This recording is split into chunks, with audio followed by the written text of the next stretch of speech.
महाकुंभ का अपमान, क्या सत्ता के अहंकार में संतों का राजदंड कुचला जाएगा? नमस्ते दोस्तों, आज भारत के लोकतांत्रिक और धार्मिक इतिहास में एक ऐसी घटना घटी है जिसे आने वाली पीढ़ियां कलयुग का चरम कहेगी। आज सवाल सिर्फ एक स्नान का नहीं है, सवाल उस परंपरा का है जिसे आदि गुरु शंकराचार्य ने हजारों साल पहले भारत की एकता और अखंडता के लिए स्थापित किया था।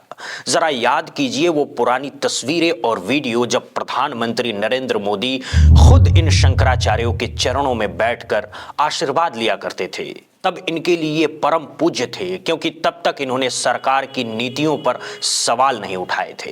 लेकिन आज मंजर बदल चुका है। जैसे ही इन संतों ने धर्म को राजनीति से ऊपर रखने की बात की, जैसे ही इन्होंने गौ मांस के निर्यात पर सरकार को घेरा और आधे अधूरे मंदिर की प्राण प्रतिष्ठा पर शास्त्रों की मर्यादा याद दिलाई, वैसे ही ये सत्ता की आंखों में खटकने लगे। आज उत्तर प्रदेश की पुलिस और प्रशासन इन संतों के साथ वैसा व्यवहार कर रहा है जैसे किसी अपराधी के साथ भी नहीं किया जाता। मौनी अमावस्या, जो करोड़ों हिंदुओं के लिए आस्था का सबसे बड़ा केंद्र है, उसी दिन देश के सर्वोच्च धर्म गुरुओं को मां गंगा की गोद में जाने से रोक दिया गया। क्यों? क्योंकि वे राजा के सामने नतमस्तक नहीं होते। वे अजय सिंह बिष्ट, जिन्हें दुनिया मुख्यमंत्री योगी आदित्यनाथ के नाम से जानती है, उन्हें आईना दिखाते हैं। आज वही अजय सिंह बिष्ट इन संतों से सबूत मांग रहे हैं, उनके शंकराचार्य होने का प्रमाण मांग रहे हैं। ये कितनी हास्यास्पद और शर्मनाक बात है।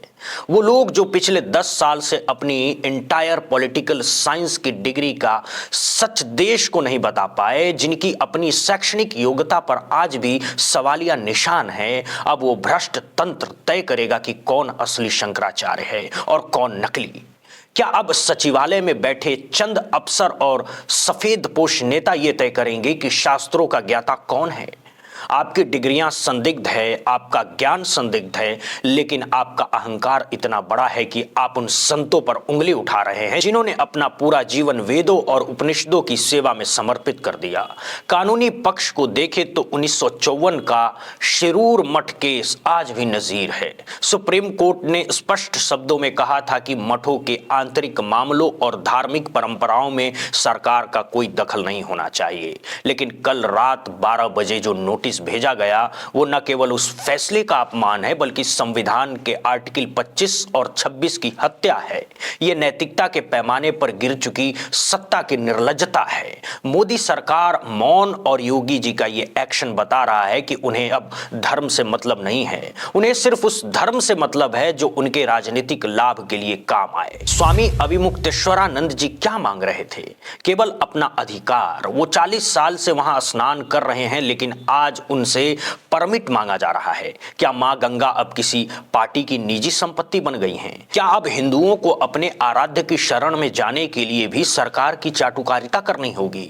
वीवीआईपी और पूंजीवादियों के लिए महाकुंभ में रेड कारपेट बिछाया जाता है, लेकिन असली संतों के लिए बैरिकेड्स खड़े कर दिए जाते हैं। सोचिए, अडानी और अंबानी जैसे उद्योगपति के लिए प्रशासन पलक पावड़े बिछा देता है, उनके लिए हेलीकॉप्टर के लिए विशेष इंतजाम होते हैं, लेकिन जब एक शंकराचार्य अपने शिष्यों के साथ गंगा तट पर पहुंचना चाहते हैं तो उन्हें सुरक्षा और भीड़ का हवाला देकर नजर बंद कर दिया जाता है।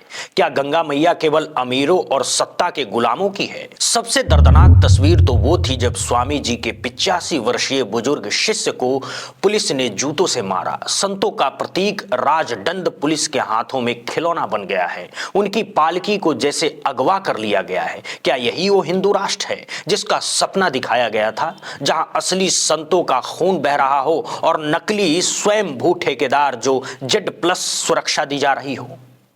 आरएसएस प्रमुख मोहन भागवत जैसे लोगों के लिए करोड़ों की सुरक्षा, लेकिन शंकराचार्य के लिए पुलिस की लाठियां।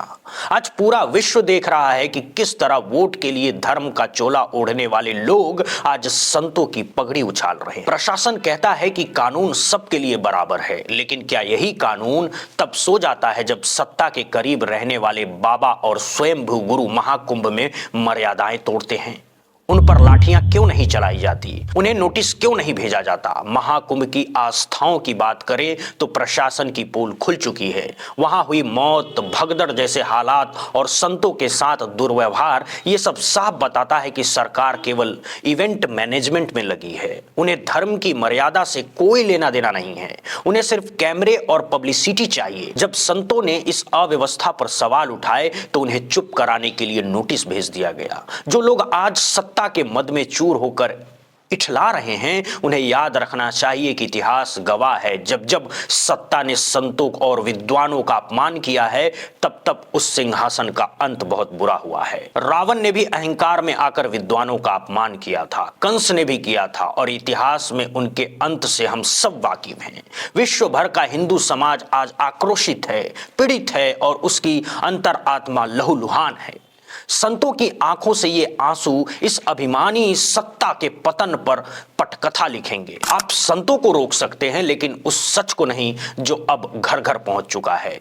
लोग अब जाग रहे हैं, वे देख रहे हैं कि किस तरह धर्म के नाम पर पाखंड रचा जा रहा है और असली संतों को हाशिए पर धकेला जा रहा है। आज सवाल खड़ा होता है कि क्या हम एक ऐसे समाज की ओर बढ़ रहे हैं जहां राजा ही ऋषि बनने की कोशिश करेगा? क्या अब धर्म का मार्गदर्शन शास्त्रों से नहीं बल्कि सरकारी फाइलों से होगा?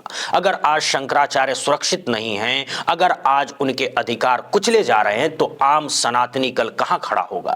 योगी आदित्यनाथ जी, जो खुद एक मठ से आते हैं, उनसे ये उम्मीद किसी ने नहीं की थी कि वे संतों के राजदंड का अपमान करेंगे। लेकिन सत्ता का नशा ऐसा ही होता है, वो अपनों और परायों में फर्क मिटा देता है।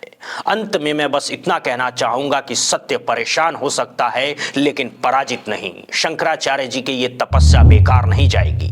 जनता सब देख रही है और वक्त आने पर इसका जवाब भी देगी। इन तमाम घटनाओं पर आप क्या सोचते हैं? क्या धर्म अब नेताओं के रहमो करम पर चलेगा? क्या संतों के साथ हुआ यह व्यवहार माफी के लायक है? क्या आपको लगता है कि सत्ता ने धर्म की मर्यादा को राजनीति की वेदी पर चढ़ा दिया है? कमेंट बॉक्स में अपनी राय जरूर दें और इस सच को देश के कोने कोने तक पहुंचाने के लिए इस वीडियो को शेयर करें। जागिए, इससे पहले कि धर्म का अर्थ ही बदल दिया जाए। बहुत बहुत धन्यवाद दोस्तों, बहुत बहुत शुक्रिया।